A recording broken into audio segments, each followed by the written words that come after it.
30 ആണ്ടുകൾക്ക് മുമ്പ് ഈ രാജ്യം കിരാതമായ ഒരു ഭരണത്തിന്റെ സംവിധാനത്തിലേക്കും ഫാസിസ്റ്റ് ഭരണകൂടങ്ങളുടെ പിടിയിലേക്കും കടന്നു പോകുന്നതിനുള്ള തുടക്കമാണ് ബാബരിയുടെ പതനവും അനുബന്ധ സംഭവ വികാസങ്ങളുമെന്ന് ബോംബെയിലെ JJ ഹോസ്പിറ്റലിന് മുമ്പിൽ മണൽക്കൂന കണക്കെ കുമിഞ്ഞുകൂടിയ മനുഷ്യബന്ധങ്ങൾക്ക് നേരെ വിരൽ ചൂണ്ടിക്കൊണ്ട് അബ്ദുൽ നാസർ മദനി പറഞ്ഞപ്പോ ഈ രാജ്യത്തെ മുഴുവൻ മതേതരവാദികളും മതേതര മനസ്സുകൾ എന്ന് സ്വന്തം അവകാശപ്പെടുകയും തങ്ങളുടെ കാര്യാലയങ്ങൾക്ക് മതേതര ചേരിയുടെ കാര്യാലയം എന്ന് സ്വന്തം മേൽവിലാസം നൽകുകയും ചെയ്ത മുഴുവൻ രാഷ്ട്രീയ പ്രസ്ഥാനങ്ങളും മതസംഘടനകളും പറഞ്ഞു മദനി കൊടും ഭീകരനാണ് എന്ന്.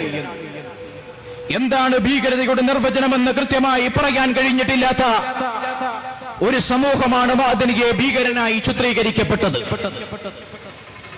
ഭീകരവാദത്തെക്കുറിച്ച് ചിന്തിക്കുകയും ഭീകരവാദത്തിനെതിരെ പ്രവർത്തിക്കുകയും ഭീകരതയുടെ പേരിൽ ആരോപണങ്ങളും പ്രത്യാരോപണങ്ങളും നടത്തി തങ്ങളുടെ പ്രസ്ഥാനത്തിന് വികാസമുണ്ടാക്കാൻ ശ്രമിച്ചുകൊണ്ടിരിക്കുന്ന മതേതര പ്രസ്ഥാനങ്ങൾ എന്ന് പരിചയപ്പെടുത്തുന്നവരോട് വിനയപൂർവ്വം ഞങ്ങൾക്ക് പറയാനുള്ളത്, വാട്ട് ഈസ് ടെററിസം?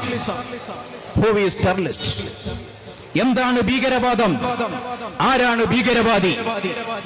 അതിനെക്കുറിച്ചുള്ള സമഗ്രമായ ഒരു ചർച്ചയ്ക്കാണ് ബാബരിയുടെ പതനത്തിന്റെ 29 ആണ്ടുകൾക്ക് സാക്ഷ്യം വഹിക്കുന്ന ഇന്ത്യ രാജ്യം എന്ന് തയ്യാറാകേണ്ടത് എന്ന് PDP അഭിപ്രായപ്പെടാൻ ആഗ്രഹിക്കുകയാണ്. ആരാണ് തീവ്രവാദി? എന്താണ് തീവ്രവാദം?